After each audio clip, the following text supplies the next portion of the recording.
Hello everyone, what's up? Hope you're doing absolutely fine and I'm back with another video जिसमें मैं आपको बताऊंगी important topics from the chapter Anatomy of Flowering Plants।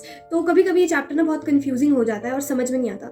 तो सबसे पहले तो इसकी अप्रोच ये रहेगी कि पहले डिफ्रेंसिएशन, डी डिफ्रेंसिएशन और री डिफ्रेंसिएशन का कॉन्सेप्ट समझा जाए। तो उसका जो मेन कॉन्सेप्ट है उसे समझना इंपॉर्टेंट है बिफोर स्टार्टिंग द चैप्टर, जो कि थोड़ा सा प्लांट ग्रोथ एंड हॉर्मोन्स वाले चैप्टर में भी दिया गया है। और जानना ये है कि प्राइमरी मेरिस्टम और सेकेंडरी मेरिस्टम क्या होता है और कौन से टिश्यूज इन प्रोसेसेस से बनते हैं। दूसरी चीज आती है टिश्यूज की classification, that is we have meristematic and permanent tissues.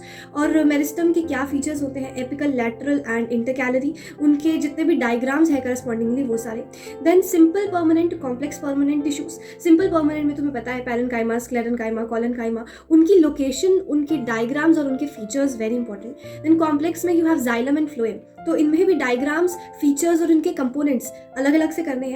और कुछ ऐसी स्टेटमेंट्स एनसीईआरटी में जैसे कि वेसल्स की presence in xylem is a characteristic feature of angiosperms, या फिर जिम्नोस्पर्म्स में वेसल्स नहीं होती है उनके जाइलम में। तो ये कुछ पॉइंट्स हैं जो तुम्हें याद रखने हैं both in the respect of xylem और फ्लोएम।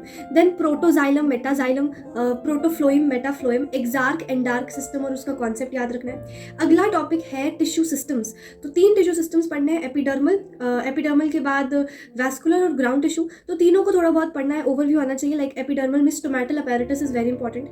ग्राउंड टिश्यू में तुम्हें पता होना चाहिए कि रेडियल क्या होता है, कॉन्जॉइंट क्या होता है, ओपन क्या होता है, क्लोज क्या होता है। ओके, नेक्स्ट तो तुम्हारे पास में simply dicot root, monocot root, dicot stem, monocot stem, dicot leaf, monocot leaf. तो यार देखो, इसमें तो कुछ स्किप नहीं कर सकते। इसके डायग्राम्स और उनके सिग्निफिकेंट फीचर्स, इंडिविजुअल जो डिस्टिंग्विशेबल फीचर्स है वो सारे के सारे इंपॉर्टेंट है। तो वो तुम्हें बार बार पढ़ के रिवाइज करके ही याद करने पड़ेंगे।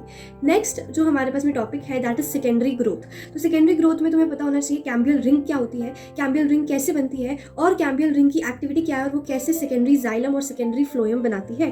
Then spring wood and autumn wood, जिस पे बहुत सारे क्वेश्चंस आते हैं। हार्टवुड और सैपवुड पे भी बहुत सारे क्वेश्चंस आते हैं। देन कॉर्क कैम्बियम, तो कॉर्क कैम्बियम की एक्टिविटी, फेलम, फेलोडर्म और फेलोजन क्या होते हैं, पेरिडर्म क्या होता है, एंड उसके अंदर लेंटिसेल्स और बार्क का क्या कॉन्सेप्ट है, ये तुम्हें पता होना चाहिए। तो यार ये तो ओवरव्यू था। ऐसे तो तुम्हें हर एक चैप्टर एनसीईआरटी से तो बिल्कुल नहीं छोड़ना है, पूरा ही करना है। So bye bye, see you in the next video. Till then keep learning and keep studying. Bye bye.